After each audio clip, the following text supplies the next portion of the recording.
We're going to do something really exciting and innovative now, which has never happened before at an RSA event. It's stunning.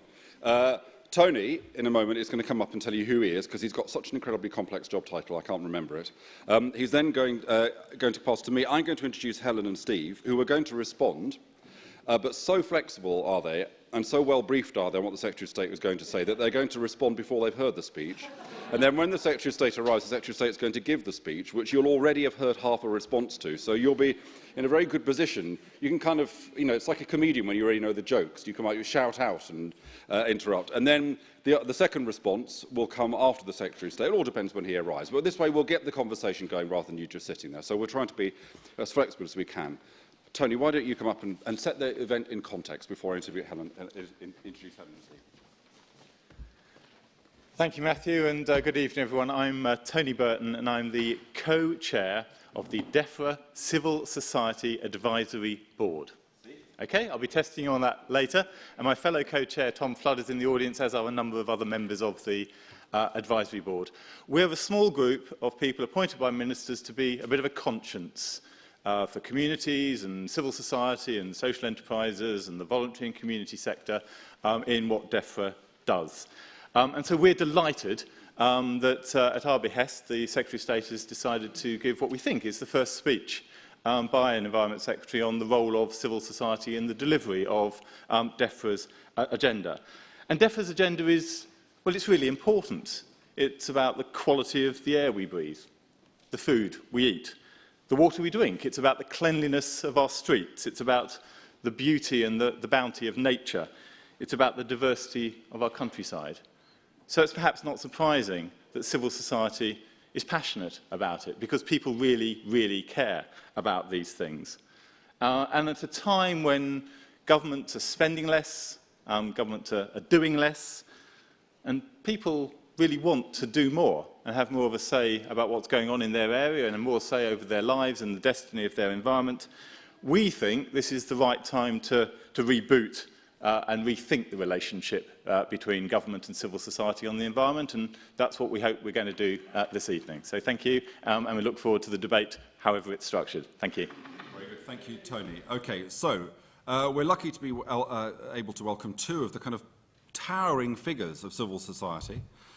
Dame Helen Ghosh, who's Director General of the National Trust, an organisation with 10 times as many members as all the political parties added together. I think that's right, isn't it? But we don't trade on it. No. I hasten no. probably all 4 million members have completely different views on what we do. Of course. That's true in the Labour Party as well.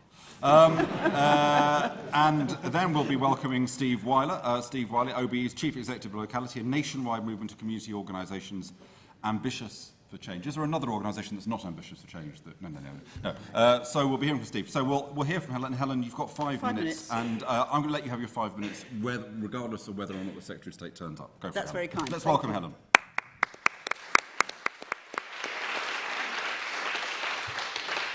And I can't remember, I probably did in advance send out a CV. If you haven't read the CV, the other unique claim I have is that I have been the Permanent Secretary at Defra. So I definitely have two sides, can see two sides of these arguments. I wondered whether I'd set up the advisory board.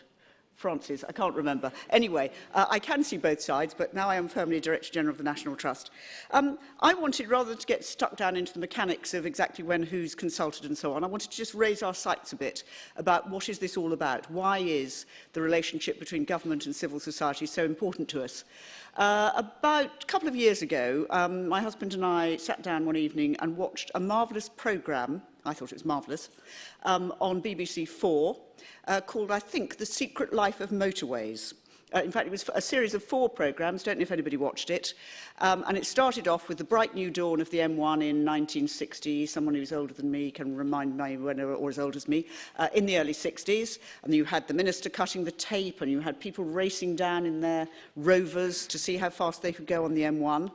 Then we went through, the next week of these 4 programmes. The next week we saw the heartbreaking sight of JCBs, or whatever they were called then, digging up the peat to build the M6. Again, the populace absolutely behind this. The lady whose cottage was stuck between the 2 carriageways of the M6, not seeming to complain much. And then by the end, by the 4th programme, we had the sight of the protesters at Twyford Down. We had the bizarre, and I'm mixing up various road protests here, we had the bizarre sight of the headmaster of Winchester College, the Bishop of Winchester, the middle-class population of Winchester, Swampy, the road protesters, all gathered together against the idea that there should be the M3 extension through Twyford Down. And as someone with a historical background, I thought to myself, what happened? What happened between the 1960s and the 1990s? How did that change in people's society's attitudes, change so much? Sadly, as we know, the cutting still went through Twyford Down, but blimey, they had a go. And it set me thinking about how things change. How do attitudes change?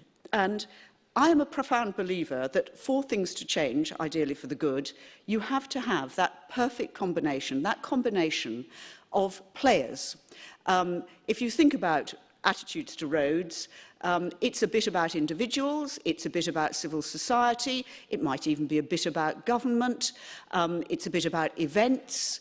All of those things need to combine in equal measure to make things change. The position of women in society in the 20th century, I'd say, was the same kind of thing. There's a bit about legislation, sometimes government leading, sometimes following, but it's as much about civil society, individuals all joining together. That, for me, is why there isn't a leader, there isn't a primary player, there isn't a secondary player. To get society to change, everybody has to play their part. That's why I had always wanted to join an NGO.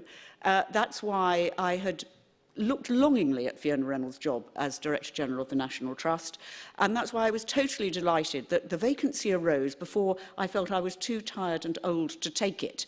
But that sense that I can now see things from the NGO, from the civil society point of view, is one of the key reasons to help change society through the work that we can do with our reach, with our membership, in partnership with many of the organisations represented in this room. That's why I took this job.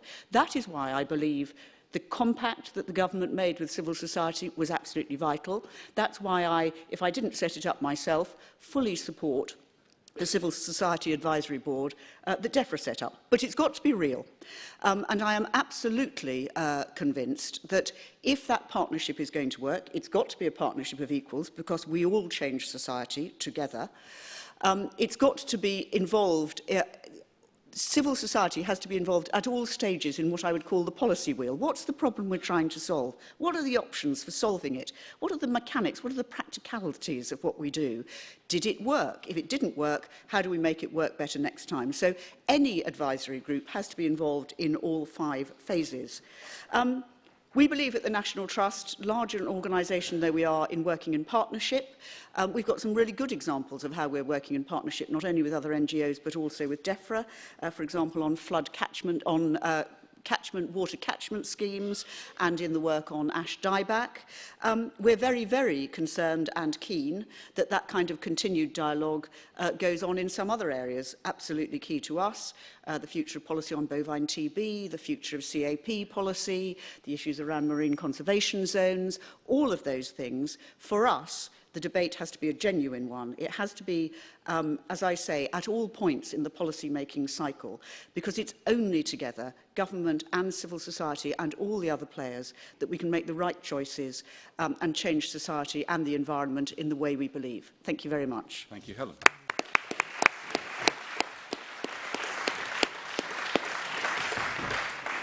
So my latest information is that just as Steve finishes his 5 minutes, the Minister will walk into the room. So then you have to fit the speech to the responses. Steve, over to you. Okay, hello everyone. Well, let me paint you a picture. What if, across the country, there were many thousands of community organisations, supported by many tens of thousands of community activists, mobilising many hundreds of thousands of people as neighbours and citizens in their communities to take action to improve our rural communities, to take action to address the big environmental challenges. And what if these organisations and these activists and these citizens were across the country setting up social enterprises, stimulating local economies, taking over land and buildings, running shops and pubs and libraries and woodlands, providing renewable energy, drawing up neighbourhood plans, building a vision of their community's future and putting that vision in place. Well, as you know in this room, it's not what if, it's already there. It's there in the network of community organisations and our partners and associates at locality, and in all the networks and agencies alongside us, like the Plunkett Foundation and ACRE and many others. It's already there. And what we see is that the appetite to do more is growing all the time. In the last 12 months, for example, my organisation at locality, we've had over 8,000 requests for advice and support from people who want to use the new powers in the Localism Act to make a difference in their neighbourhoods.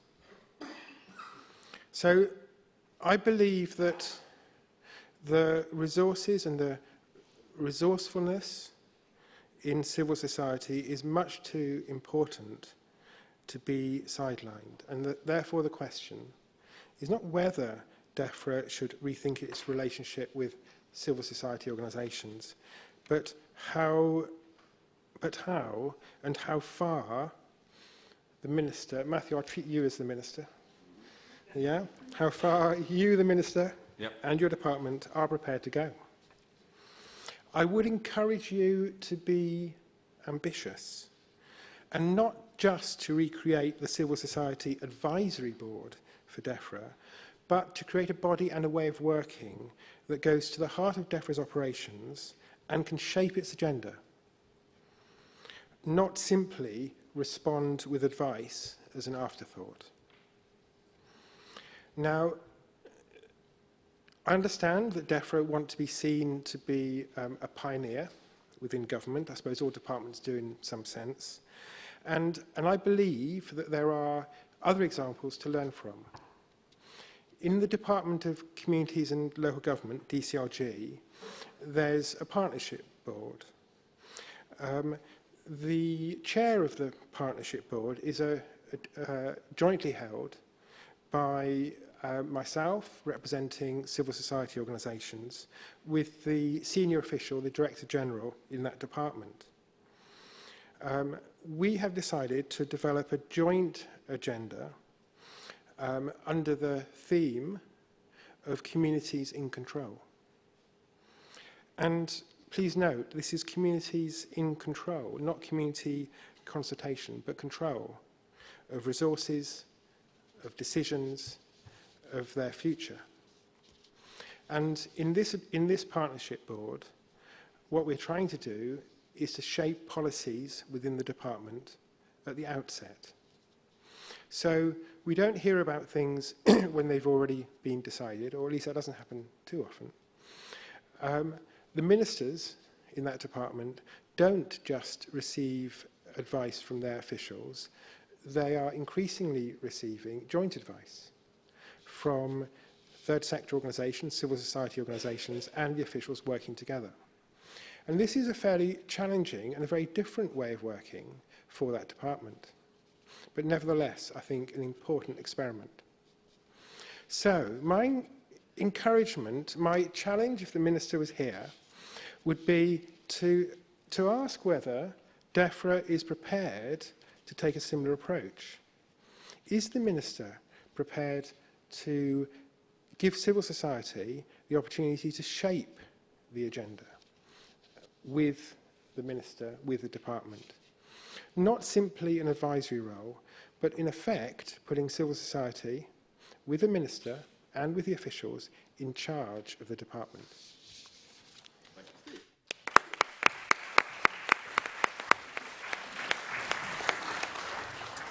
Now, as the Minister bursts into the building, thank you for that. Helen, I just want to ask you a question first. Yeah. What happens when, in the context of this partnership, a major organisation like the National Trust just simply falls out with the department big time? You know, on a big issue. There is no kind of common ground. There's no common ground. I mean, how do you manage that relationship? This is a big issue for the third sector as a whole. How does it manage this relationship between independence and advocacy on the one hand and partnership and collaboration on the other? Yeah.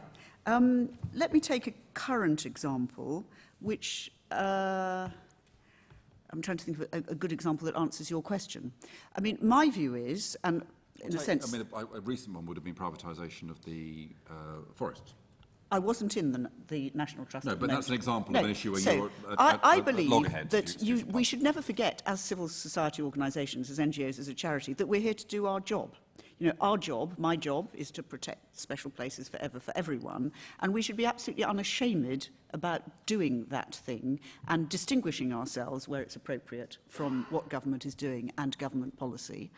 I think that if you have a falling out, and I'm trying to think of an example. So, you know, at the moment, we are very concerned, for example, about some of the high-speed 2 proposals, the phase 1 high-speed 2 proposals and their impact in the Chilterns and in particular on one of our properties. So what the approach we have taken there is to say, we don't agree with this, but we're not just going to throw our toys out of the pram. We have a right to, A, make the general point, but also we will be professional and practical in terms of saying what we think might work. And, you know, there we put forward a proposition, and we're still waiting to hear the answer, for a cut-and-cover tunnel, engaging with local communities who also support it.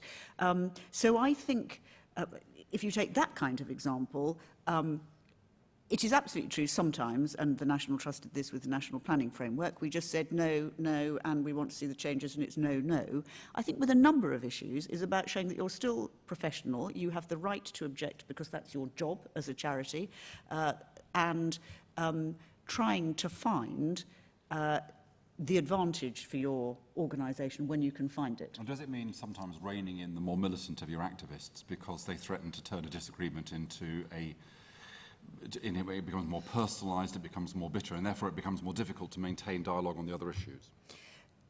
I guess, and again, everyone in this room will have different experiences of this. Of course, that's the case. And back to my slightly flippant comment, an organisation which has 4 million members undoubtedly has members who on almost, and I discovered this from my post bag, my emails, have views quite contrary on almost everything we do. So if I say something, I will get almost as many, God, that was a great thing to say, as that was a disastrous thing to say. So we know that in the end, we as our trustees, the organisation, has to take an evidence-based, measured view and maintain the relations as far as we can.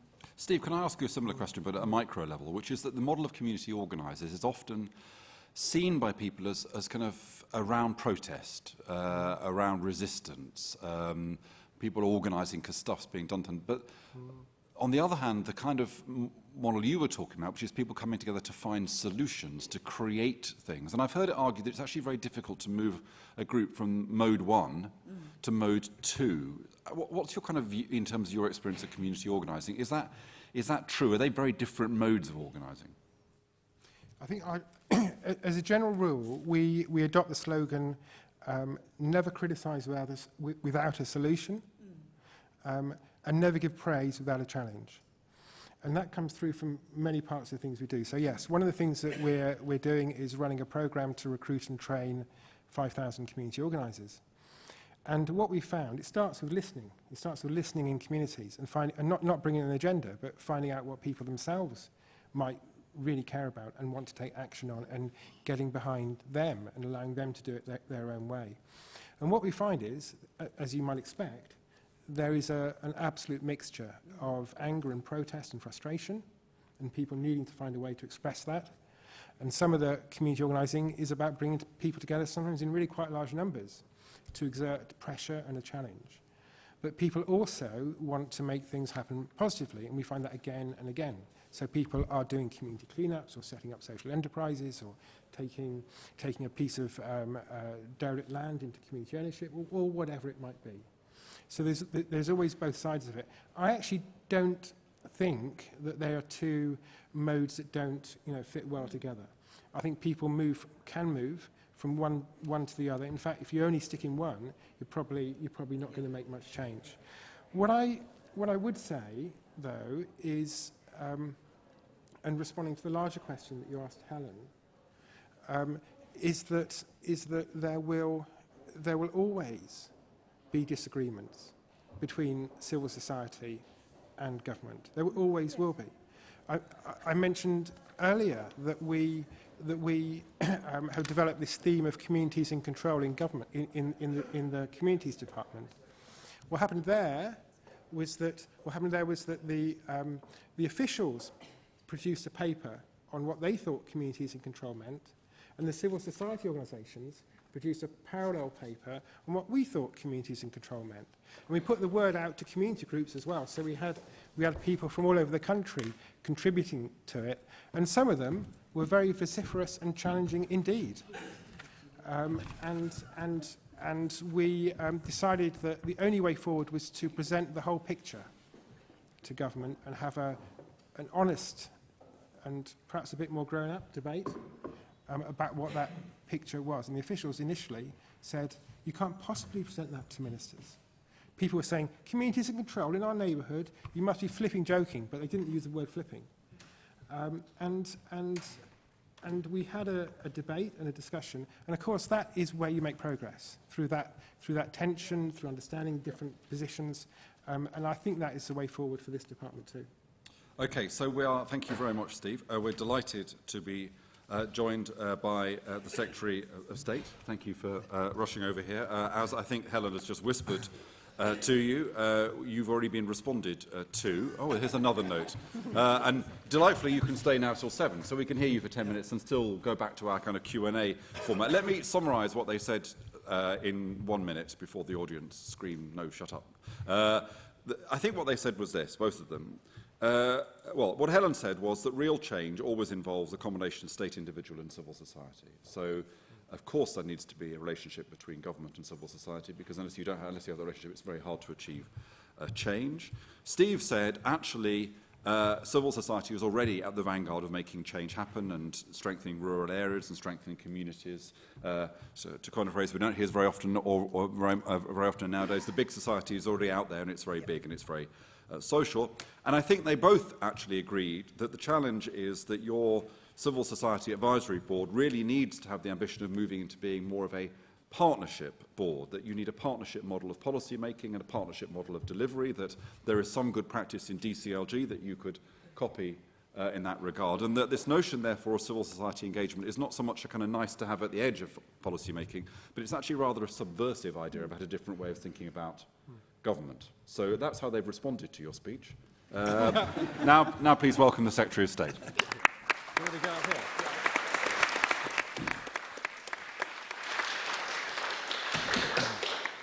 Good evening, everyone. I do apologise for turning up late and completely throwing the order of battle. There were 2 votes in the House of Commons. If the House of Commons can mess anything up, I can promise you it will. And I've told the whips, having messed you around, I'm not going to go back at 7, so we can have a proper Q&A. Otherwise, I'm going to make a speech, and I should be on my way now, given the traffic. So, I will begin the speech, and then we'll do the Q&A in the wrong order. But I do apologise again. So, thank you very much for asking me, and thank you very much for organising this evening. It's a really good idea, and I'd just like to thank Defra's Civil Society Advisory Board for organising the event, and the RSA for hosting it. As many of you know, I have 4 key priorities for Defra: growing the rural economy, improving the environment, not protecting the environment, but improving the environment, and safeguarding the country from animal disease and safeguarding the country from plant disease. So those are my 4 key priorities. And civil society has a vital role in helping to design and deliver the policies to achieve these 4 goals. As part of civil society, you have a huge geographical reach, you have a vast amount of expertise, you understand local issues, and people trust you to take action. And you are potentially the most powerful ally we have to deliver growth while improving the environment. And I want us to work together to achieve this. Our partnership needs to be built on openness, trust, and goodwill. There are times when we could have done this better. We are paying attention, and we are improving the way we work. An obvious example was last year on our proposals for the nation's forests. It was said that we did not listen or explain ourselves properly. So there will be times when we will have differing views on the best way to make progress. So for these issues, it's even more important that we talk to each other. We need to understand the range of concerns so that we can make the most robust decisions. And that's why I now insist that for all major new policies, we start working with interested parties as early as possible. So, for example, on forestry last autumn, I made sure that in developing our policy, we sought the expert advice of civil society. We did this through a large forestry summit and by involving local people in discussions about the future of their local woodlands. The government's forestry and woodlands policy statement recognised the need to reconnect communities with their woodlands.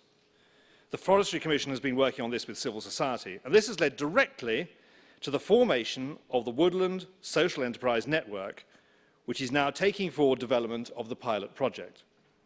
And there are many other examples. On my return from Australia and New Zealand earlier in the year, I was clear that we need to look seriously at biodiversity offsetting. To gather evidence and views, we had a series of informal meetings with NGOs on both sides of the debate.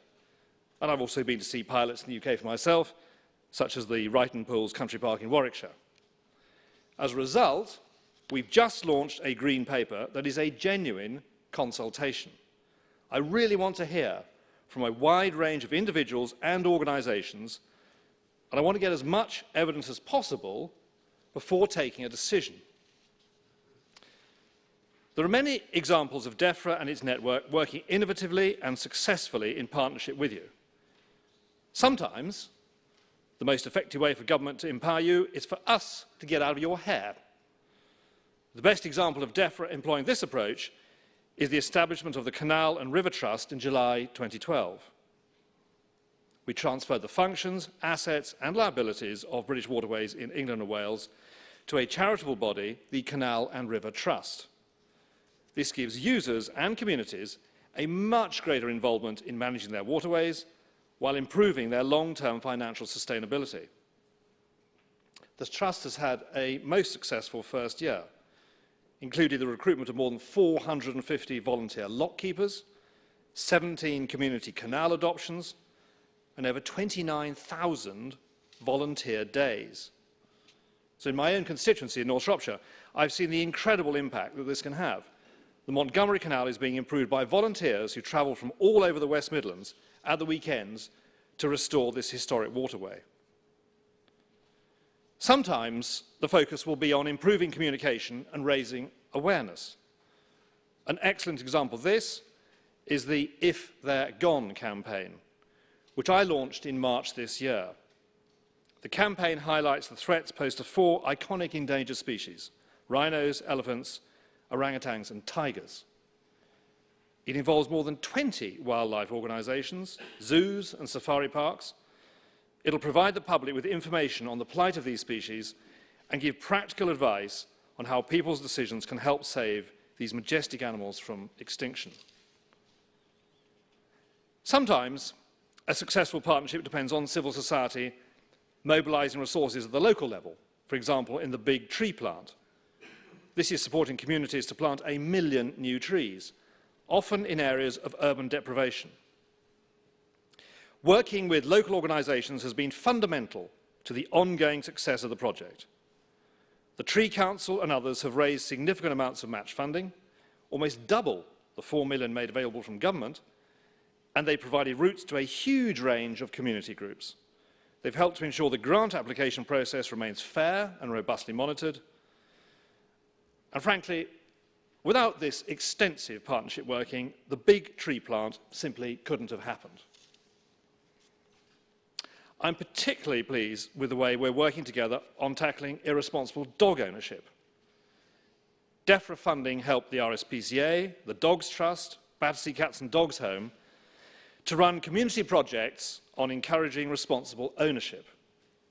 And on microchipping, These organisations are making our policy a reality by not only providing free microchipping, but also using their networks to explain its value. Last autumn, the public's contribution to the Ash dieback survey was crucial to identifying disease trees and monitoring its spread. There was an innovative use of technology to make this possible, the Kalara mobile phone app. And we want to build on this through the Observatory project. Civil society will be helping to safeguard the health of our plants. The project starts this autumn, and it aims to develop an early warning system for pest and disease threats to the United Kingdom's trees. This is a partnership between the Forestry Commission and other organisations. The Woodland Trust and National Trust will use their experience to recruit and train a network of volunteers. Volunteers will support scientists by acting as a first line of response to reports of tree pests and diseases sent in by the public. They will screen and filter reported incidents, enabling scientists to focus on these reports of greatest significance. This is a brilliant example of how civil society can mobilise people in an area of policy which would normally be considered the preserve of specialists. We're building local partnerships in a variety of areas: local nature partnerships, nature improvement areas, and the catchment-based approach. This is the best way of directly involving communities in the management of their local environment. Many of the nature improvement area partnerships are led by civil society organisations with the aim of creating an environment that's better for wildlife and people. Earlier this month, I went to see this approach for myself in the Nen Valley in Northamptonshire, where 25 different organisations are working together to improve the local environment. The catchment-based approach is being rolled out across all of England's 89 river catchments. It'll form the principal mechanism to deliver our national water quality targets. Interested parties from the local area will take part in the decision-making. Looking ahead, I want to build on our success by developing even better and more extensive partnerships.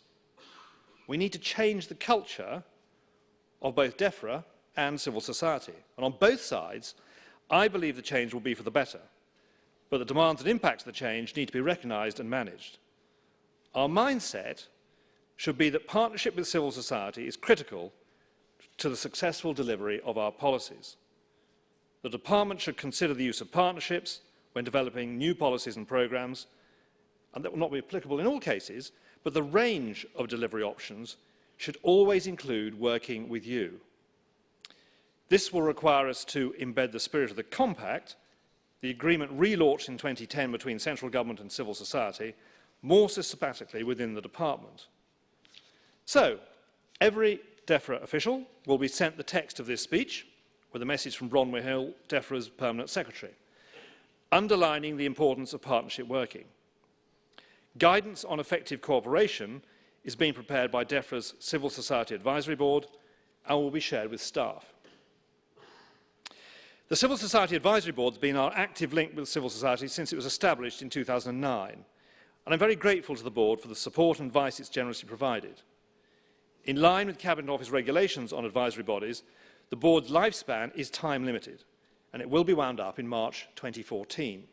However, I'm determined to build on the board's legacy, and the board is currently advising us about the form its successor body should take, and I very much hope that many of you will be involved. So my aim is that Defra sets an example across Whitehall in the way it works with you. I want us to be open, innovative and efficient. The design and delivery of our policies should be transformed through partnership working at national and local levels. I want Defra to be the benchmark in government of how to work constructively with civil society. I want us all to work together to boost the rural economy while improving the environment. And this partnership working can also help safeguard our plants and animals. Ultimately, what I want to achieve is a thriving network at local and national levels. And I'm confident that by pooling our collective goodwill and creativity, we can and will succeed. I look forward to continuing to work with you. Thank you very much.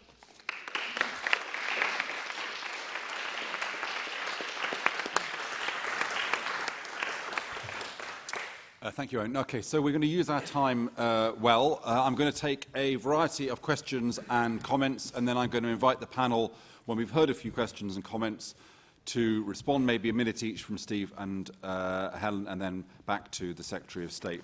My only rule is we're going to have one round for questions and comments, so make them brief. And whilst I'm sure there are lots and lots of issues you'd like to take up with the Secretary of State, this is not the opportunity for hobby horses. This is an opportunity to talk about the issue under question, which is the relationship between civil society and government in this field. Okay, we'll start here. And I'll be very ruthless if I think people are just hobby horsing. Right. There you are. Sorry. How can we expect... Tell us who you are. Sorry, my name is Ken Neal. I'm building design and environmental consultant and a fully paid up member of the Conservative Party. How can we expect Defra to listen to people when the Defra minister won't even listen to the majority of climate scientists? Okay. That's registered. Okay. But that's getting a little bit... No, it's a big issue, I know, but a bit hobby horsish. Okay, back of the room. Thanks. Nick Bailey from the University of Westminster. I just wondered whether Defra had any role in actually developing civil society. We've heard a lot about partnership working, but as we all know, civil society in the countryside is very fragmented. There are very active groups, and there are large numbers of people who don't get involved at all, and there's also an extreme level of sort of hidden poverty. I just wondered whether the Defra had a role in promoting more organisation and community activity in general. Okay, let's have the lady right here at the front.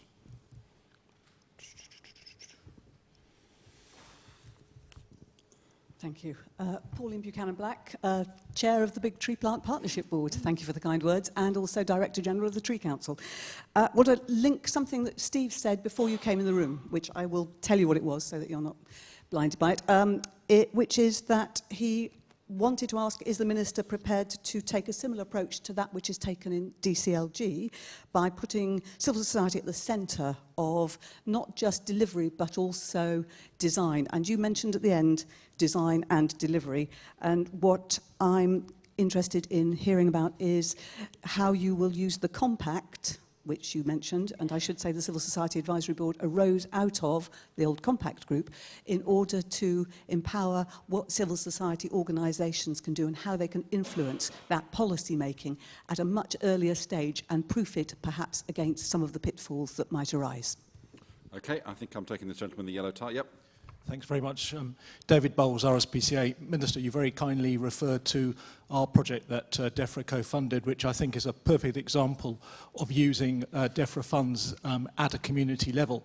However, we have the Dangerous Dogs Amendment Bill going through Parliament as we speak, and Defra have taken absolutely zero amendments on that. And what I find frustrating is that at the one time you say that we are good to actually work with you in partnership on the ground, but actually you won't take our experience the other way and say, this is what we found on the ground and this is how you should be changing your legislation. And I think sometimes civil society gets a bit fed up of just being used as a fig leaf of using us for some issues, but actually not taking our experience. Okay, back of the room. Ben Stafford from WWF. I mean, you talk about the importance of partnership, but do you accept that it's an important part of partnership is the ability to comment on government policy and to campaign for change, and that the current transparency bill potentially jeopardises the ability of a lot of charities and civil society groups to get involved in that way? And we'll have two... We'll have two more. Did you put... Yep, yeah, there's this lady here. Yep. Thank you. My name's Sonia Jones. I'm a freelance event manager. I'd like to ask about the badger cull. I'm sure you don't really want to talk about it, but I'd like to know what place that has in a civil society. And furthermore, to what degree do you think you're pandering to the supermarkets? Because the way they treat farmers would make decent animal husbandry very difficult, I think, anyway. Thank you. Bank manager? No, event manager. Oh, event manager. That's a great idea, that is. Yeah. Okay, and then over there. Erica Popperwell from CPRE. We talk about civil society as one homogenous group, but I would suggest that it's actually quite different in size and the ability to access Defra, how will you help all civil society, from the big names represented here who can send people to come to nice events, to the very small who don't have that resource or the expertise to influence government? Okay, I'm going to take the guy right at the back of the room just because he's young, and I pander to the young.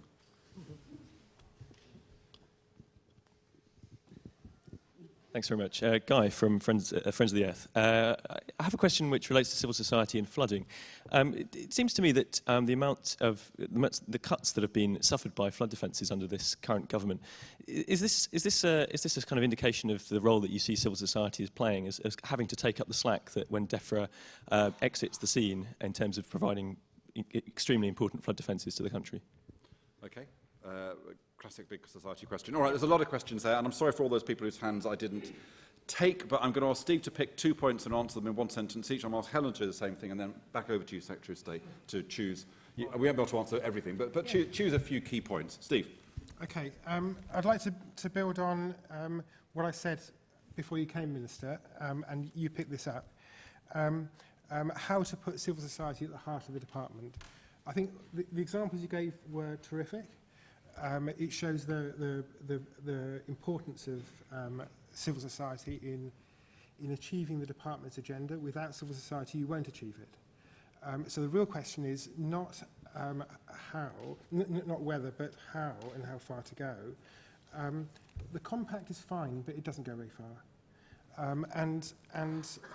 I think what I was suggesting is rethinking more fundamentally the role of civil society, thank you, the role of civil society in your department, and in effect putting civil society alongside you and your officials in charge of the department. I'd be interested to see how you would respond to that idea. And the second thing I'll pick up quickly is this question about is there a role for the department in building the strength and capability of civil society organisations? That is obviously a huge task, and the department can't do it by itself. But I would say that there is a role, and I think it should be seen as an investment role. It's a legitimate subject for government investment, an investment in its broader sense, to think about the kinds of civil society organisations that can help tackle the big problems in rural areas and in the environment. And to think about what type of investment. Where would you say, Steve, the biggest deficits are? Where are the areas where, if you were pump priming civil society capacity, where would you say Defra should be looking to? Is it particular localities, particular types of area, particular types of problem? Drawing on the experience we have within our network of community organisations, I think we found that long term, the best kind of investment is to help capitalise community organisations and build their entrepreneurial and social enterprise and business skills.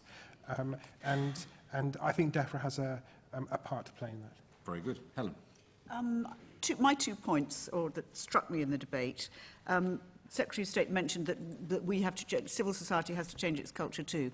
And I think that's a dangerous thing to assume in going into these relationships. Back to the comment I made earlier, we are, in our various ways, civil society. We might be charities or community groups. We're here to do the job we're here to do. And in the end, it's rather like you can't, acquire a tiger cub, not that you could because it's illegal, and expect it not to be a tiger. In the relationship, you've got to expect us sometimes to be tigers. And I think that's what somebody mentioned, the lobbying bill. That's why we find part 2 of the lobbying bill so strange, because actually it's saying you lot who have, this is what you're set up to do, you aren't allowed to do it. Now, that's a very odd way to approach charities. So I think we need to go into any relationship with open eyes. We will sometimes criticise you, as we do, and we'll sometimes support what you do, as we do. And that's got to be the deal.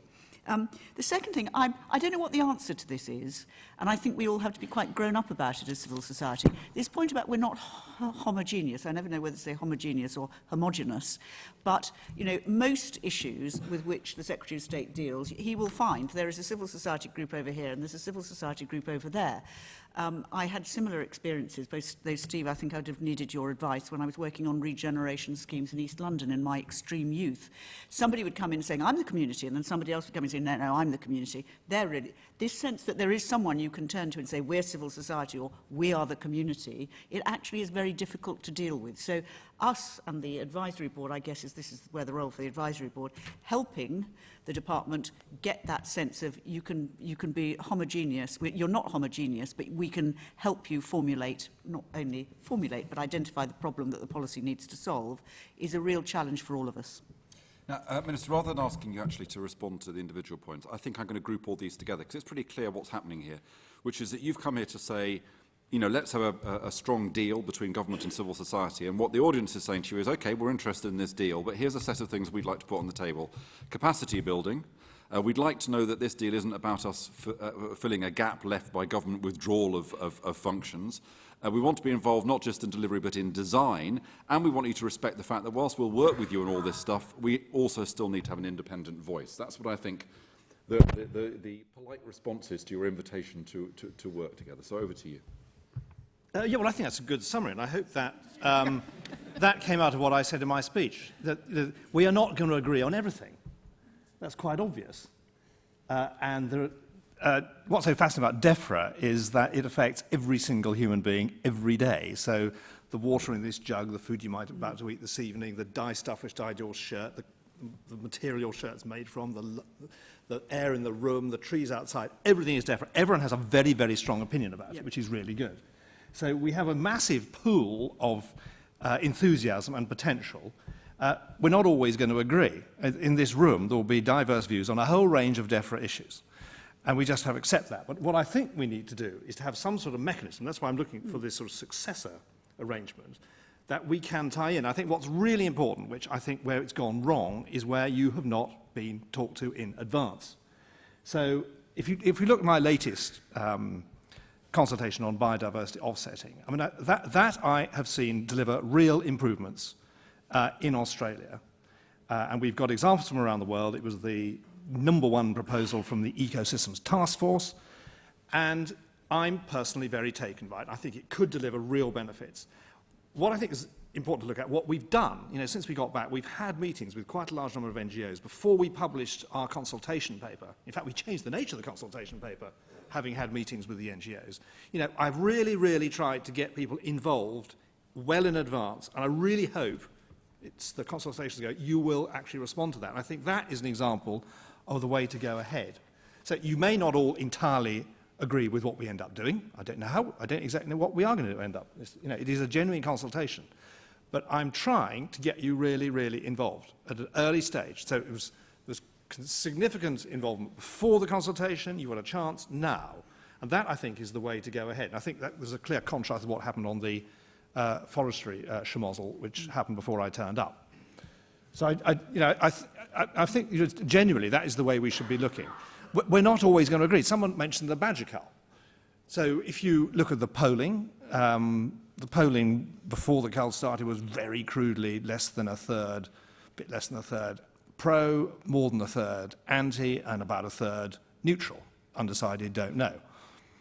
And the polling's moved very slightly. Some of the antis are moved into neutral, some of the neutrals moved into pro. So there is no absolutely given truth on this. And there will be people in the room who do not like to hear that. But we have to accept there will be areas of policy where we are not going to entirely agree. But there will be significant support in the country as well. And I think you just have to live with that. That's a fact. And also government's government. So you mentioned tigers. You know, we have to make decisions occasionally. Yeah. But the trick is to talk and to discuss things. So when we're going ahead, and I do think some of the things I mentioned are absolutely brilliant examples. The canals, I think the canals, what we've done on that, has been really successful. And I thought the dog stuff has been marvellous. It's been really, really tremendous the way organisations have worked with us to deliver a real public good. And I'm a bit worried about the amendments the RSPCA mentioned. And we haven't actually published our amendments yet. There's the bill going on, and we will be coming forward with some amendments, certainly on sentencing, which I hope you will approve of. So wait and watch this space. It's not dog sentencing, is it? No. It's sentencing for those who own dogs that do horrible things. Very good. Just one other fact, by the way. Capacity issue, by the way. Sorry, can I just mention there was one fact which is wrong. That was the ageist comment from the young man at the back, that we have not cut the floods budget. We will be spending more in the course of this spending round than any preceding government. Don't shake your head, that's the facts. And we've engaged more, in an extraordinarily difficult time for public spending. We came in when the country was borrowing £300,000 a minute.